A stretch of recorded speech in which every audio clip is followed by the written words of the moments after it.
Oh, berarti Kak Randy sebagai staf kepesertaan di kantor cabang Polewali. Nah, Kita ditugaskan untuk melakukan pengelolaan data, mulai kita mendapatkan peserta, Nah, untuk adakah kasus Kak begitu di kantor cabang Polewali ini?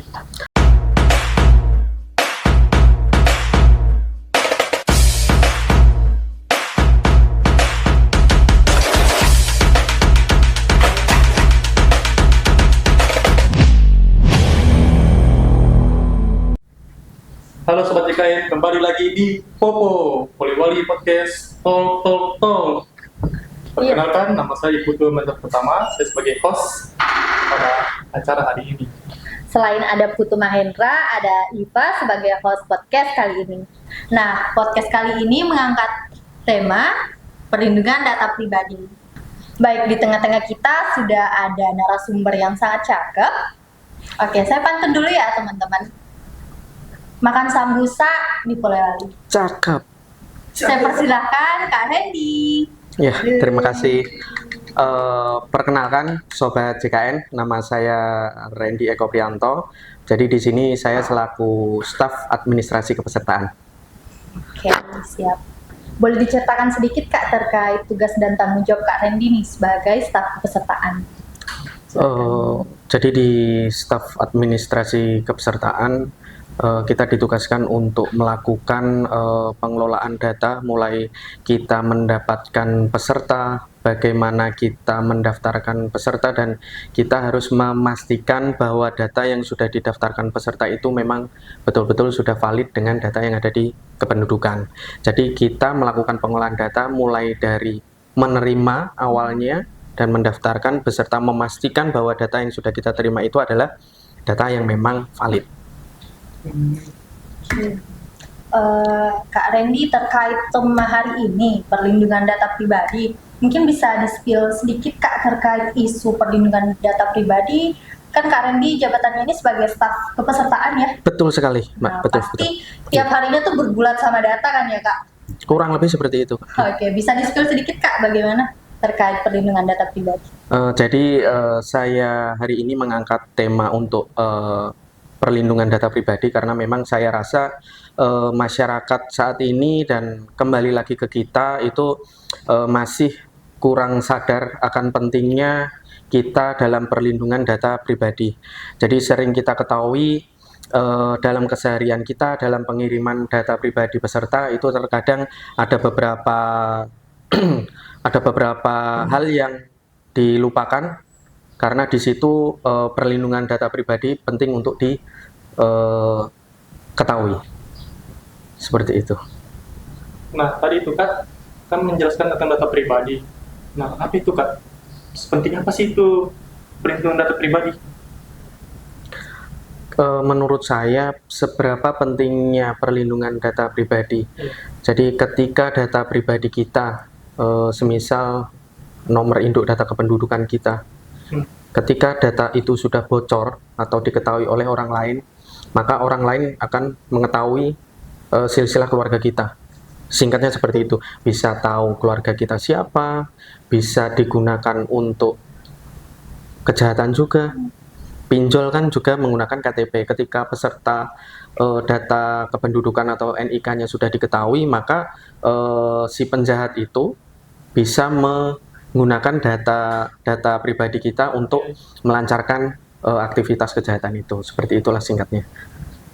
Betul sih Kak, kayaknya perlindungan data pribadi ini memang harus ditingkatkan ilmunya ke peserta atau masyarakat, karena akhir-akhir ini tuh perlindungan data pribadi itu salah satu isu yang memang selalu diangkat sama masyarakat, karena kayak pinjol ataupun penipuan biasa kan Kak di WhatsApp biasa menggunakan data pribadinya orang. Mungkin itu karena mungkin ada pengiriman data yang dilakukan yang tidak terenkrip. Enscript atau istilahnya secara sederhana adalah diproteksi dengan sebuah password. Untuk yang Kak Iva tanyakan terkait dengan enskripsi, jadi proses di mana data yang kita kirimkan ke orang yang kita tuju itu sudah dilindungi atau diproteksi dengan adanya password file. Dan untuk pengiriman data diusahakan dipisah dengan ketika kita melakukan pengiriman, medianya dipisah. Ketika kita mengirimkan lewat email, katakanlah filenya, maka passwordnya kita pisah, kita kirimkan melalui WA, melalui Telegram. Jadi ketika nanti data itu bocor, maka passwordnya tidak ikut gabung dengan data yang kita kirimkan. Kurang lebih seperti itu. Oke. Selain encrypt, Kak, ada cara lain untuk melindungi data? Untuk pengiriman data yang perlu kita ketahui yang paling sering ketika peserta meminta untuk melakukan pengecekan data kepesertaan, biasa peserta kan mengirimkan foto KTP atau foto KK. Nah, kita harus mengurangi hal seperti itu karena kita tidak tahu teknologi yang berkembang saat ini. Siapa tahu HP kita disadap atau HP kita jatuh, terus foto-foto KTP itu ada tersimpan di HP kita dan nanti akan digunakan untuk kejahatan. Perlu cuma ditanya NIK-nya aja gitu. Kalau memang orang itu tanya status kepesertaannya. Dan saat ini pun kalau bisa kita arahkan dulu. Kita kan ada kanal-kanal untuk melakukan pengecekan status kepesertaan. Bisa lewat mobil JKN, bisa lewat Aman JKN. Apalagi Pandawa. Nah, itu adalah salah satu untuk melakukan pengecekan. Jadi kita meminimalkan untuk orang itu jangan sampai mengirimkan dokumen pribadinya ke kita. Takutnya data itu bocor, maka KTP atau KK itu bisa digunakan orang yang menemukan data tersebut. Oh, jadi untuk pengelolaan data sendiri itu seperti itu ya, Kak? Nah, untuk adakah kasus Kak begitu di kantor cabang Poliwali ini? Sejauh ini kalau terkait dengan kasus, alhamdulillah kita belum menemui kasus tersebut karena memang hal ini juga sudah dijelaskan oleh kantor pusat betapa pentingnya PDP, perlindungan data pribadi. Bagaimana ketika kita melakukan pengiriman, bagaimana ketika kita melakukan pengolahan. Jadi kita sebagai penanggung jawab penerima data atau pemberi data sebagai duta BPJS, kita sudah ada yang namanya Undang-Undang Nomor 27 Tahun 2022 tentang perlindungan data pribadi. Selain itu, di BPJS sendiri sudah diatur tentang Perdir Nomor 18 Tahun 2023 tentang pedoman perlindungan data pribadi. Jadi dua komponen itu saya rasa harus ditanamkan oleh masing-masing duta BPJS Kesehatan. Bagaimana ketika kita menerima data, kita sebagai penerima data harus bertanggung jawab, tidak ada kepentingan pribadi kita untuk melakukan penyebaran data. Begitu juga ketika kita akan melakukan pengiriman data, kita jangan lupa melakukan pengiriman itu secara inskripsi atau di password.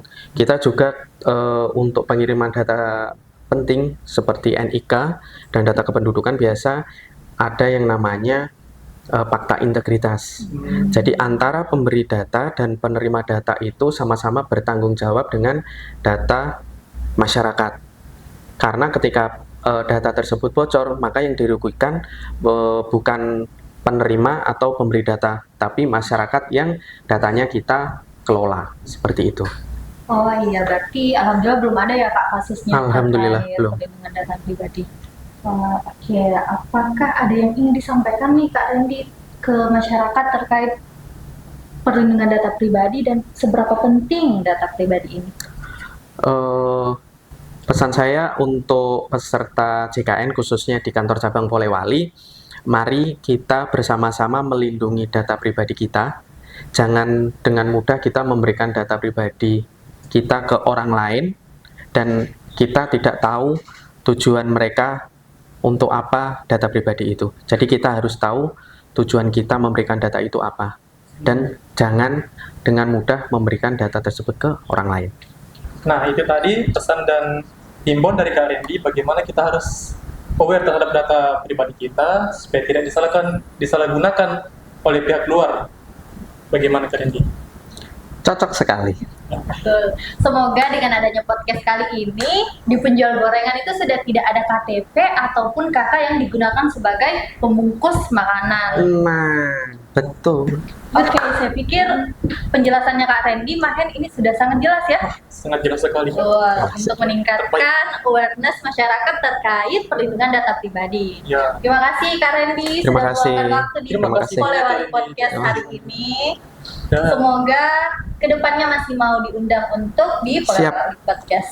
Kami juga menerima undangan dengan tangan terbuka. Terima kasih. terima kasih banyak Kak Randy. Terima kasih Terima banyak. kasih. Oke, kali ini saya dan Mahen mau mengajak Kak Randy sebagai narasumber untuk melakukan closingan pada podcast kali ini. Siap. Untuk closingannya kita sebut Popo, Polewali Podcast, Tok tok tok.